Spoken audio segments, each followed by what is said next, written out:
மயிலாடுதுறை மாவட்டம் சீர்காழி அருகே மகளின் பின்னால் சுற்றி காதல் தொல்லை கொடுத்ததை தட்டி கேட்டதால் காவலர் மீது இளைஞர் பெட்ரோல் குண்டு வீசிய சம்பவம் கதிகலங்க வைத்துள்ளது. ஒருதலை காதல் விவகாரத்தில் அரங்கேறிய படுபயங்கர சம்பவத்தின் பின்னணி என்ன?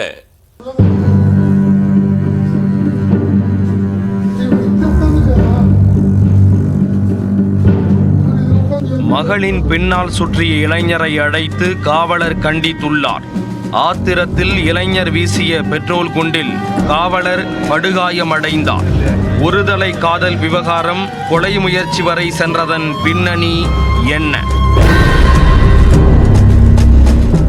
மயிலாடுதுறை மாவட்டம் சீர்காழி அருகே உள்ள திருவெண்காடு பகுதியைச் சேர்ந்தவர் 59 வயதான கணேசன். திருவெண்காடு காவல் நிலையத்தில் சிறப்பு உதவி ஆய்வாளராக பணியாற்றி வருகிறார். இவரது மூத்த மகளை 27 வயதான கலைவேந்தன் ஒருதலை பட்சமாக காதலித்து வந்தார். அடிக்கடி பெண்ணின் பின்னால் சுற்றி அவருக்கு காதல் தொல்லை கொடுத்ததாக கூறப்படுகிறது. ஆனால் கலைவேந்தனின் காதலுக்கு கணேசனின் மகள் சம்மதம் தெரிவிக்கவில்லை.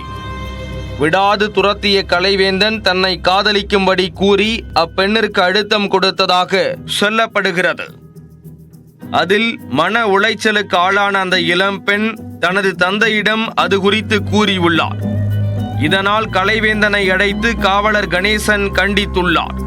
தனது மகளுக்கு தொல்லை தரக்கூடாது என கூறி எச்சரித்துள்ளார்.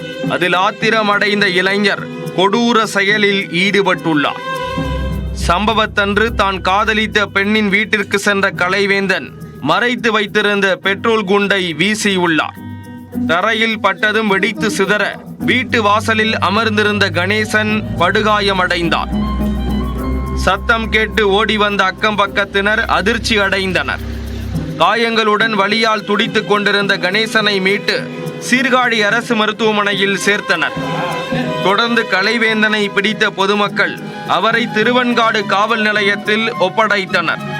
பெட்ரோல் குண்டுவீச்சு தொடர்பாக வழக்கு பதிந்த போலீசார் கலைவேந்தனிடம் தீவிர விசாரணை மேற்கொண்டு வருகின்றனர்.